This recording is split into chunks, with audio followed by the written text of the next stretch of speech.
नमस्कार, आप सभी का स्वागत है टॉप अपडेट में। मैं हूं आपके साथ शालिनी राणा। शुरुआत करेंगे टॉप अपडेट की।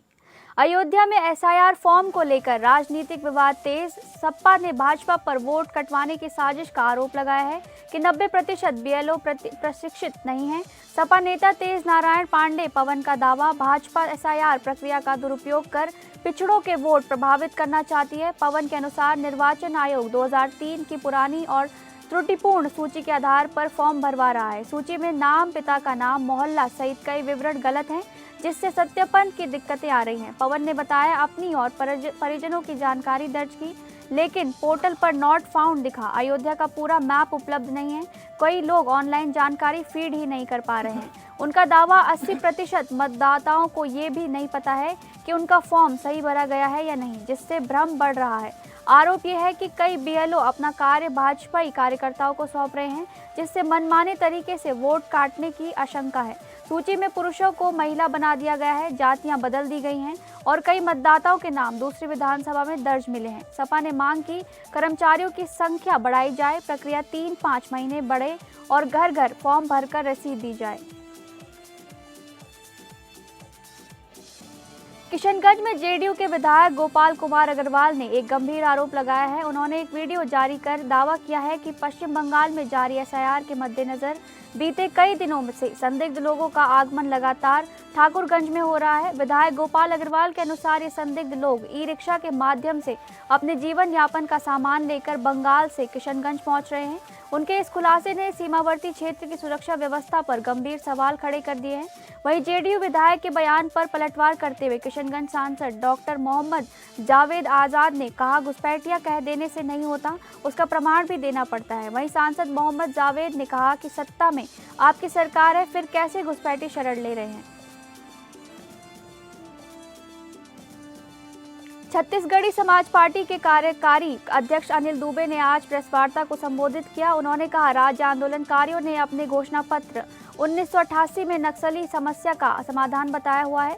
साथ ही उन्होंने सरकार पर कई गंभीर सवाल उठाते हुए कहा, सरकार जनता की आंख में मिर्च छिड़क रही है। इतना ही नहीं, सरकार को डमरूबाज भी कहा है। सरकार ने नक्सलवाद के खात्मे के लिए मार्च 2026 का डेडलाइन रखी है और डिंडोरा पीट रही है। सरकार पर सवाल उठाते हुए उन्होंने कहा कि नक्सलवाद बस्तर से तय समय सीमा की समाप्त न होने पर गृह मंत्री और मुख्यमंत्री क्या चेहरा बदल देगी। बस्तर के मालिक शोषक वर्ग बना हुआ है।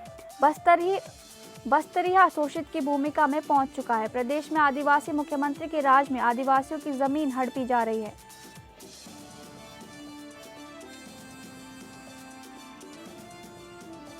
स्वदेशी जागरण मंच के द्वारा स्वदेशी संकल्प यात्रा की शुरुआत की गई है, जो कि राजनांदगांव शहर के गुरु नानक चौक से शुरू हुई। ये यात्रा प्रदेश के प्रमुख शहरों में लगभग 2500 किलोमीटर की ऐतिहासिक यात्रा पूरी करेगी।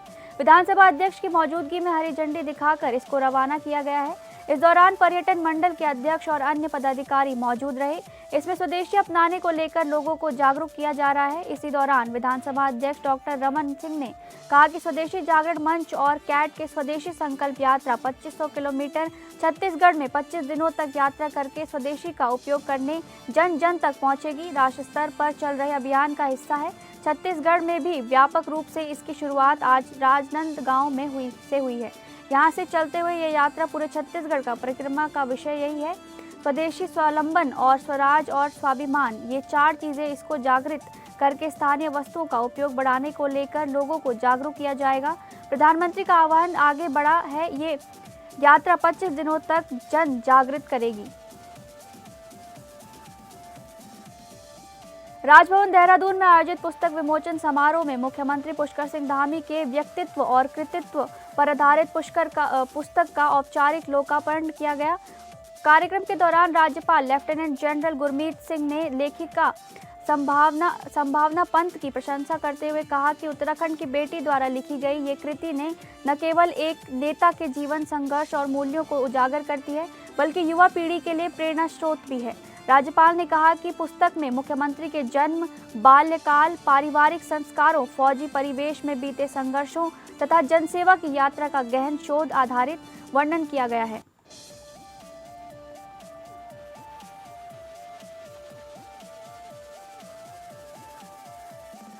चमोली जिले की है ये खबर, जहां गोपेश्वर पुलिस मैदान सहकारिता मेल बड़े धूमधाम से साथ आयोजित हो रहा है। मेले के चौथे दिन सहकारिता मेले का शुभारंभ राज्यसभा सांसद महेंद्र भट्ट ने दीप प्रज्वलित करके किया।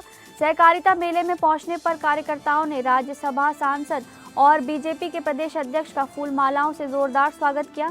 सांसद ने कहा कि इस तरह के मेले के आयोजनों से स्वयं सहायता समूह से जुड़ी महिलाओं को सीधे तौर पर लाभ पहुंच रहा है और उनकी आर्थिक स्थिति भी सुधर रही है। सरकार का प्रयास है कि योजनाओं का लाभ अंतिम छोर पर बैठे व्यक्ति तक पहुंचे। सहकारिता मेले के माध्यम से स्वदेशी उत्पादों को बढ़ावा मिल रहा है।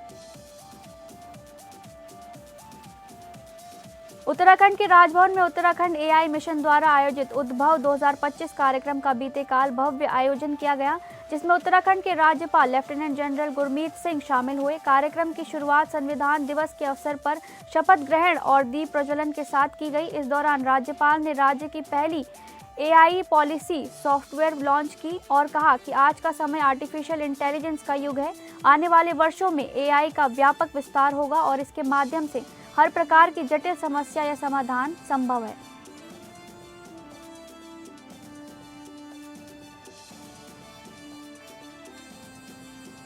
प्रदेश की स्पोर्ट्स यूनिवर्सिटी शुरू करने की राह में लगातार बाधा बन रही फॉरेस्ट लैंड का मामला आखिरकार सुलझ गया है। वन विभाग से जमीन दिए जाने की सैद्धांतिक सहमति बनने के बाद अब 2026 के स्तर से यूनिवर्सिटी शुरू होने का रास्ता साफ हो गया है। गुरुवार को खेल मंत्री रेखा आर्या ने विभाग की समीक्षा बैठक के बाद ये जानकारी दी। विधानसभा भवन देहरादून स्थित कार्यालय में आयोजित बैठक के बाद कैबिनेट मंत्री रेखा आर्या ने बताया कि 2-3 बार इस मामले की फाइल वन विभाग से लौटा दी गई थी, लेकिन अब दोनों पक्षों में सैद्धांतिक सहमति बन गई है। उन्होंने अधिकारियों को विश्वविद्यालय के पद सृजित कराने की प्रक्रिया को तेजी से पूरा करने के निर्देश दिए हैं। बिहार के नवादा में एक थाना परिसर के अंदर 16 वर्षीय एक नाबालिग युवक की संदिग्ध परिस्थितियों में मौत के बाद गुरुवार को जमकर बवाल हुआ। आक्रोशित परिजनों और स्थानीय लोगों ने पुलिस पर युवक की हत्या का सीधा आरोप लगाते हुए तीव्र हंगामा किया और पुलिस की गाड़ियों को क्षतिग्रस्त कर दिया। ये घटना प्रेम प्रसंग से जुड़ा है। काशी चौक प्रखंड के बौरी गांव निवासी अशोक पंडित के लगभग 16 वर्षीय पुत्र सन्नी कुमार का गांव की ही प्रीति कुमारी से 3 साल से प्रेम प्रसंग चल रहा था। दोनों एक सप्ताह पहले घर से भाग गए थे। लड़की के भाई, जो स्वयं बिहार पुलिस में सिपाही हैं, उन्होंने इस संबंध में शिकायत दर्ज कराई थी। पुलिस ने बुधवार शाम करीब 7 बजे नाबालिग सन्नी कुमार को हिरासत में लिया और थाने ले आई।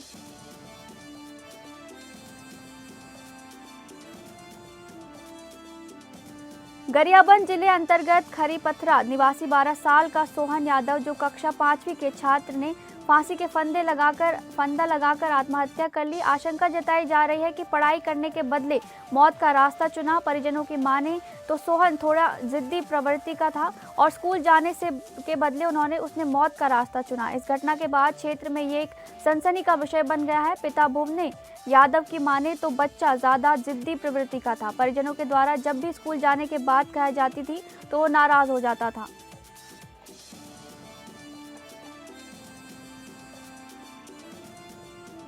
यूपी के हमीरपुर जिले में बाइक में सवार होकर चरखारी मेला ड्यूटी समाप्त होने के बाद हमीरपुर में रह रहे परिवार से मिलने आ रहे एक हेड कांस्टेबल को अज्ञात वाहन ने जोरदार टक्कर मार दी, जिससे उसकी सिर में चोट लगने से घटनास्थल पर ही दर्दनाक मौत हो गई। सदर कोतवाली के चंदुलतीर गांव के पास किसी अज्ञात वाहन ने जोरदार टक्कर मार दी, जिससे हेड कांस्टेबल के सिर में गंभीर चोट आई और वो सड़क पर ही गिरकर तड़पने लगा। सूचना पर पुलिस ने एम्बुलेंस की मदद से घायल को सदर अस्पताल लाया गया, जहां डॉक्टरों ने उसे मृत घोषित कर दिया। इस घटना से स्वजन में मातम छा गया है। बताया गया कि चित्रकूट जनपद के राजापुर थाना के चनहट गांव निवासी 36 वर्षीय नंदकिशोर पांडे कांस्टेबल महोबा के कबरई थाना में तैनात थे।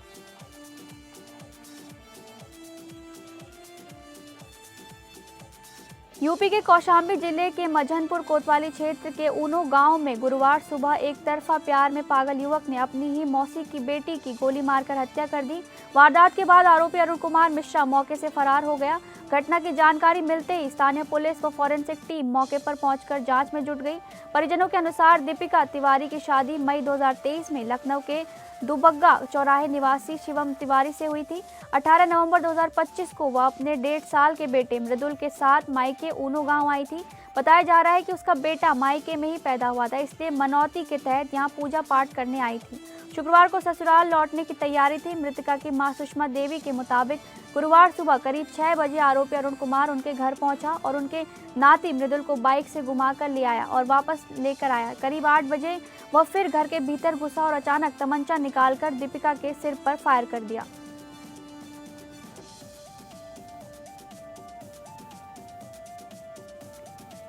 यूपी के महोबा जिले में यातायात माह नवंबर के दौरान आए दिन सामने आ रहे सड़क हादसे पुलिस और प्रशासन द्वारा चलाए जा रहे जागरूकता अभियानों पर गंभीर सवाल खड़े कर रहे हैं।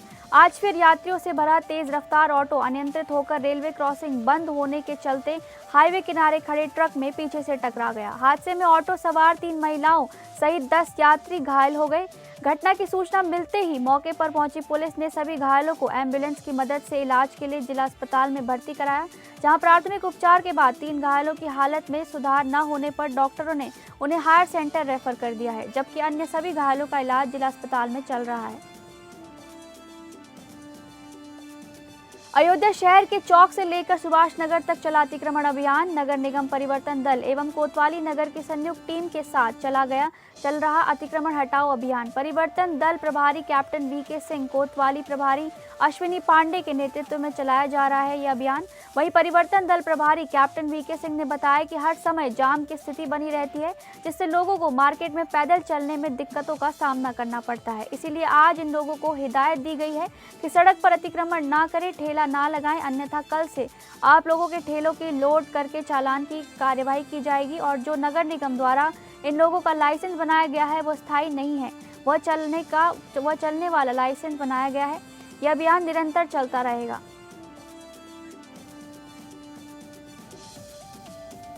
थाना बिलसी कस्बे के वार्ड नंबर 5 में शराबियों में हुआ झगड़ा, जिसका वीडियो वायरल हो रहा है। झगड़ा शराब पीने और खरीदने को लेकर हुआ है, ऐसा बताया जा रहा है। वायरल वीडियो में कई लोग एक दूसरे को मारपीट करते नजर आ रहे हैं, लेकिन वीडियो वायरल होने के बाद पुलिस ने अभी तक इस मामले में ना तो कोई जांच की है, ना ही कोई प्रभावी कार्यवाही।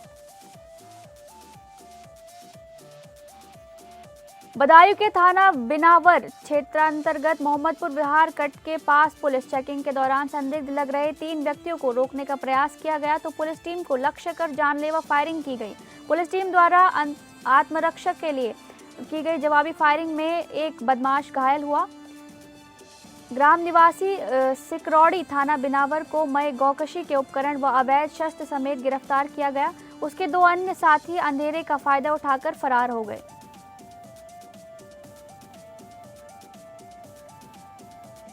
हाजी नगीन के घर एवं प्रतिष्ठान पर पिछले 24 घंटे से चल रही इनकम टैक्स की छापेमारी। संदेह के आधार पर हाजी नगीन के बेटे मोइन खान को टीम लेकर हुई रवाना। 24 घंटे से चल रही जांच पड़ताल में फिलहाल टीम के हाथ कुछ नहीं लगा है। इनकम टैक्स के अधिकारियों ने कुछ भी बताने से इनकार कर दिया है। अकूत संपत्ति एवं इनकम टैक्स चोरी के मामले में नगीन ट्रेडर्स के फर्मों पर कल से जारी ये छापेमारी चल रही है। इनकम टैक्स की टीम के द्वारा लगातार 24 घंटे से खंगाले जा रहे हैं दस्तावेज। एनजीटी का नियम दरकिनार कर हो रहा है बालू का खनन। दैत्याकार भारी भरकम मशीनों से दिन के उजाले में चला रहे नियम विपरीत बालू का खनन। बांदा जिले के मधौंत थाना अंतर्गत आने वाली मरौली खदान का पूरा मामला ही बताया जा रहा है, जहां बेशुमार और बड़ी पोकलैंड मशीनों से 50 फुट गड्ढा खोदकर किया जा रहा है नदी का दोहन, जिसमें ये खदान शुरू से ही अवैध खनन के चर्चित में रही है। पिछले स्तर खनिज और राजस्व की संयुक्त टीम ने इसी खदान में जांच के उपरांत पाया था अवैध खनन परिवहन, जिससे लगाया था भारी भरकम जुर्माना। लेकिन फिर नए सत्र में खदान ओपन होती की शुरुआत दौर।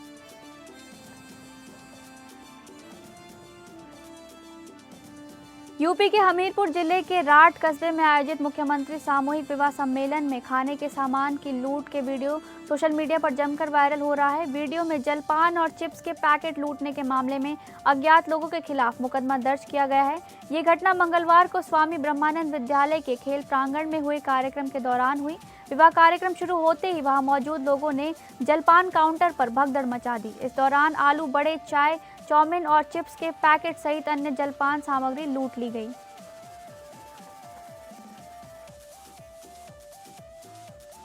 पीलीभीत में टनकपुर हाईवे स्थित गोहनिया तालाब के पास उस समय हड़कंप मच गया जब एक अर्टिगा कार अनियंत्रित होकर सीधे तालाब में जा गिरी। हादसे के दौरान कार पूरी तरह पानी में डूब गई। कार के अंदर सवार व्यक्ति की जान खतरे में पड़ गई, लेकिन मौके पर मौजूद राहगीर और तालाब में मछली पकड़ रहे नाविक ने बहादुरी दिखाते हुए तालाब में कूदकर उसकी जान बचाई।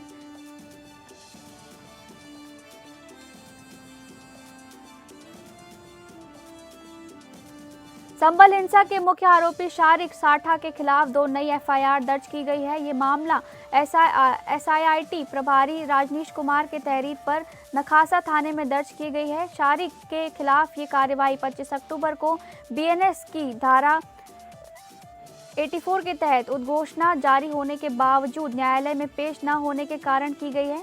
शारिक साठा लगातार फरार चल रहा है। उसकी गिरफ्तारी के लिए कई बार दबिशें दी गई, लेकिन ये वो हाथ नहीं लगा। इससे पहले भी उसके खिलाफ वारंट और गैर जमानती वारंट जारी किए जा चुके थे। अदालत ने उसकी संपत्ति कुर्की की उद्घोषणा भी की थी, लेकिन निर्धारित समय सीमा समाप्त होने के बाद भी वह हाजिर नहीं हुआ।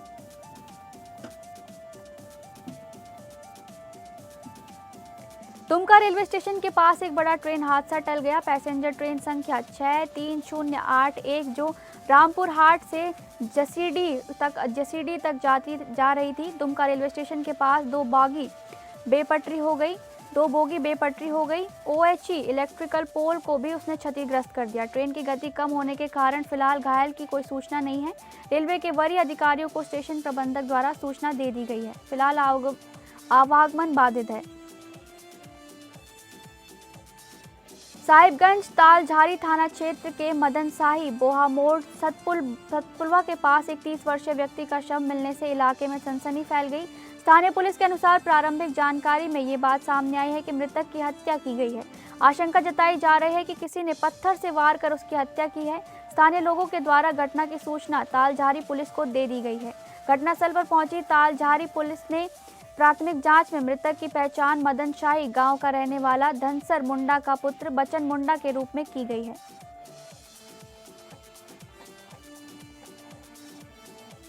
सेल बीएसएल प्लांट के अंदर एनडीआरएफ द्वारा सीआरबीएन मॉकड्रिल की गई। ये मॉकड्रिल बीएसएल प्लांट में लगातार हो रही दुर्घटनाओं के मद्देनजर जिला प्रशासन के पहल पर की है। बीएसएल प्रबंधन के अनुसार बोकारो स्टील प्लांट में ये मॉकड्रिल पिछले 2022 में किया गया था और आज 3 साल बाद फिर यहां ये मॉकड्रिल किया जा रहा है। बोकारो जिला उपायुक्त अजय नाथ झा ने बताया, हाल ही के दिनों में जो बीएसएल प्लांट में घटनाएं हुई हैं, इन घटनाओं को रोकने के लिए उन्हें ये सतर्क रहने की ज़रूरत है और हमेशा क्या छूट जाता है, इन सब चीज़ों को जानने के लिए मॉक ड्रिल समय समय पर होते रहना चाहिए। उपायुक्त ने इस ड्रिल का प्रशंसा करते हुए कहा, ये काफ़ी नेचुरल रहा क्योंकि इस एक्सरसाइज की जानकारी बहुत लोगों को नहीं थी। सुबह 11:35 एक्सरसाइज 1 घंटे के भीतर खत्म हो गई। गरियाबंद जिले अंतर्गत खरीपथरा निवासी 12 साल का सोहन यादव जो कक्षा 5वीं के छात्र ने फांसी के फंदा लगाकर आत्महत्या कर ली। आशंका जताई जा रही है कि पढ़ाई करने के बदले मौत का रास्ता उसने चुना।